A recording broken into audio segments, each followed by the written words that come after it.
ইনশাল্লাহ অতি শীঘ্র আপনাদের সামনে সামনাসামনি সরাসরি দেখা দেখা হবে।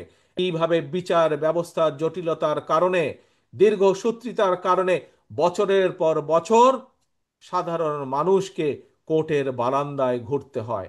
আমাদেরকে এই ব্যবস্থার পরিবর্তন করতে হবে, যাতে করে মানুষ দ্রুত বিচার ব্যবস্থা পায়, দ্রুত বিচার পায়, দ্রুত সুরাহা করতে পারে তার সমস্যার সমাধান। প্রিয় ভাই বোনেরা, আপনাদের সামনে আমি এরকম কতগুলো চ্যালেঞ্জের কথা আজ তুলে ধরেছি।